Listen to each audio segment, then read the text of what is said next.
राधे राधे मित्रों। तो मित्रों, आप लोग राधा किशन के अपकमिंग एपिसोड में देखेंगे कि मित्रों, वीडियो शुरू करने से पहले अगर आप हमारे चैनल पर नए हैं और अगर अभी तक आप लोगों ने हमारे चैनल को सब्सक्राइब नहीं किया है तो चैनल को कर लीजिएगा सब्सक्राइब और बेल आइकन को ऑल पे करके प्रेस कर दीजिएगा, जिससे कि हमारी नई वीडियो का नोटिफिकेशन आपको मिल जाए। तो मित्रों, आप लोग देखेंगे कि असुर गुरु शुक्राचार्य कहते हैं अब समय आ गया है एक और दोष को द्वारिका में फैलाने का।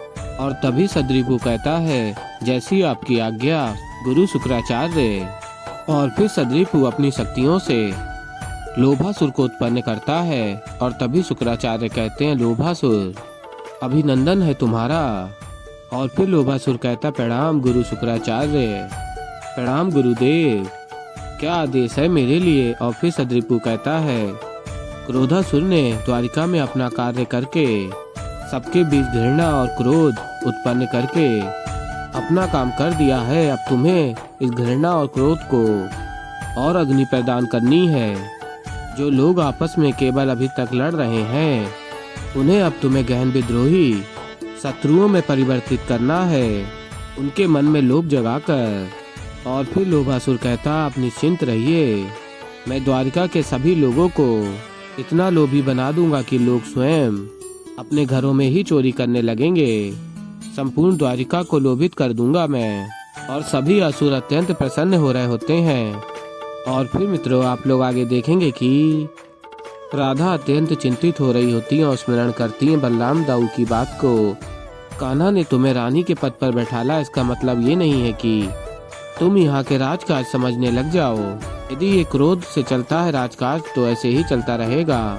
तुम मुझे नहीं बताओगी कि मुझे क्या करना है और क्या नहीं। और फिर आगे आप लोग देखेंगे श्री कृष्ण राधा के समक्ष आ जाते हैं। और तभी राधा कहती हैं कृष्ण क्या आवश्यकता थी तुम्हें मेरे और दाऊ के मध्य आने की।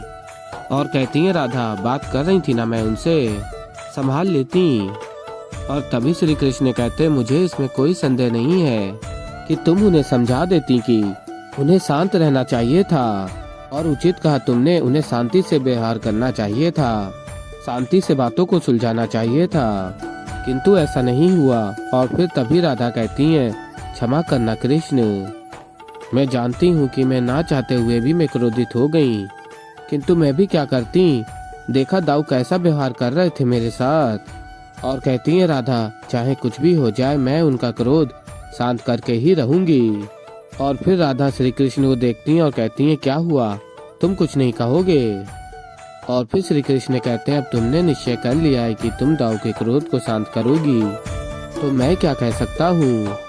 हाँ, इतना कहूँगा कि दाऊ का क्रोध ज्वालामुखी के भांति है, उसे शांत करना सरल नहीं है, किंतु तुम भी राधा हो, प्रेम की धारा हो, जहाँ से तुम बहोगी वहाँ प्रेम और सुख का होना तो निश्चित है। और फिर तभी राधा श्री कृष्ण के हृदय से लग जाती हैं। और फिर मित्रों, आप लोग आगे देखेंगे कि राधा श्री कृष्ण से कहती हैं प्रेम करना और उसे सब में बांटना मैंने तुमसे ही तो सीखा है। अब देखना शीघ्र ही वो क्षण आएगा जब समस्त द्वारिका में केवल प्रेम ही प्रेम होगा और हम बिना किसी विपदा के वो लोग लौट पाएंगे। और कहती हैं आगे राधा दाऊ का क्रोध कैसे शांत करना है कि मैं समझ गई हूँ। और फिर राधा वहाँ से चली जाती हैं। और तभी श्री कृष्ण कहते हैं मैं जानता हूँ कि तुम गोलोक जाने के लिए कितना उत्सुक हो राधे, किंतु तुम अभी ये नहीं जानती जब क्रोधासुर के साथ एक और यहाँ नकारात्मक शक्ति प्रवेश करने वाली है। और फिर आगे आप लोग देखेंगे लोभासुर द्वारिका में प्रवेश कर लेता है और लोभासुर सैनिक से पूछता है राजकुमार शाम कहाँ मिलेंगे। और फिर सैनिक बताता बोल रहे युवराज शाम। और सेवक बता रहे होते हैं युवराज शाम को संपूर्ण द्वारिका नगरी में बलराम दाऊ के प्रति आम जन का क्रोध बढ़ता ही जा रहा है। उनका यही विचार है कि दाऊ ने उस निहत्थे व्यापारी पर आक्रमण कर उचित नहीं किया। और तभी शाम कहता है दाऊ श्री का क्रोध तो बढ़ता ही जा रहा है, ऐसे में उनसे बात करना उचित नहीं होगा, किंतु आप सब किसी भी प्रकार से द्वारिका में विधि और व्यवस्था बनाए रखिए, मैं पिताश्री से इस विषय में स्वयं बात करता हूँ। और फिर आगे आप लोग देखेंगे लोभासुर स्मरण कर रहा होता है अब समस्त द्वारिका देखेगी कि कैसे मैं लोभासुर कृष्ण के पुत्र में ही वो लोभ की अग्नि प्रज्वलित कर दूंगा जो पूर्ण द्वारिका को लोभी बना देगी। और तभी लोभासुर शाम के समक्ष जाता और कहता प्रणाम, और कहता छोटा मुंह बड़ी बात कहने के लिए क्षमा चाहता हूँ, किंतु मुझे लगता है कि जो श्री कृष्ण ने आपके साथ किया है ना, कदाचित अत्यंत अनुचित है। और तभी शाम कहता है ये क्या कह रहे हो, और कहता है कुछ भी, और जा रहा होता। और तभी लोभासुर कहता है सुनिए तो, और कहता अब देखिए ना बलराम दाऊ ने जो किया, उसके कारण पूर्ण द्वारिका नगरी इतनी अशांत है। आप ही हैं जो सब कुछ संभाल रहे हैं, सारी व्यवस्थाएं, सब पर कड़ी दृष्टि रखना कितने महत्वपूर्ण कार्य, और आप उचित प्रयास भी कर रहे हैं। किंतु श्री कृष्ण को तो आपसे अधिक अपने भ्राता पर विश्वास है। मुझे तो लगता है केवल कृष्ण ही नहीं अपितु देवी राधा और बाकी सब भी बलराम दाऊ को ही अधिक महत्व देते हैं, जबकि आप श्री कृष्ण के पुत्र हो। किंतु फिर भी आप कदापि द्वारिकाधीश नहीं हो पाएंगे, क्योंकि द्वितीय अधिकारी तो बलराम ही है। और तभी लोभासुर अपने नेत्रों से शाम को अपने बस में कर लेता है और कहता यदि आपके स्थान पर मैं होता तो मैं अवश्य ही ये सोचता कि श्री कृष्ण का पुत्र होकर भी मैं द्वारकाधीश क्यों नहीं हो सकता। ये तो अच्छा है कि आपकी सोच मेरी भांति नहीं तो न जाने आपको कितना बुरा लगता कि आपके साथ किस प्रकार के छल किए जा रहे हैं। द्वारिका के तौर पर जो उपाधि आपको मिलनी चाहिए वो किसी और को मिल रही है, वो भी ऐसे व्यक्ति को जो कदाचित उसके योग्य भी नहीं है। और फिर मित्रों आप लोग आगे देखेंगे कि सिद्रुपु कहता है गुरु शुक्राचार्य से लोभासुर ने अपना कार्य कर दिया है द्वारिका में, शाम के मन में लोभ का बीज बो दिया है उसने। अब बस हमें प्रतीक्षा करनी है उस बीज को अपनी जड़ों में सबल होने की। और तभी शुक्राचार्य कहते हैं कृष्ण के परिवार में फैलती विपदा को मैं स्वयं अपने नेत्रों से देखना चाहता हूँ। और शुक्राचार्य देख रहे होते हैं। और फिर आगे आप लोग देखेंगे राधा कहती है शाम कहाँ थे तुम, मैं कब से तुम्हें ढूंढ रही हूँ। और फिर शाम कहता है श्री राधा में रक्षकों के साथ ही था, बात कर रहा था। संपूर्ण द्वारिका नगरी ताऊ श्री और उस व्यापारी के मध्य पूरी बात को लेकर अत्यंत क्रोधित हैं। और फिर राधा बताती है शाम को द्वारका नगरी तभी शांत होगी जब दाऊ का क्रोध शांत होगा, और मुझे किसी भी स्थिति में उनके क्रोध को समाप्त करना होगा। उसके लिए मुझे तुम्हारी थोड़ी सी सहायता चाहिए। और फिर शाम कहता है वो तो जब देखो तब क्रोधित ही रहते हैं। आज संपूर्ण द्वारका नगरी अशांत है, क्योंकि ताऊ श्री ने बिना सोचे समझे एक व्यापारी पर आक्रमण कर दिया है। और यहाँ तक तो ताऊ श्री ने आपसे भी अभद्रता से बात की, किंतु फिर भी आप इन सब बातों को भूलकर मुझसे सहायता मांग रही हैं, वो भी ताऊ श्री को शांत करने के लिए। मुझे तो समझ में ही नहीं आता है कि उन्हें इतना महत्व दिया ही क्यों जा रहा है।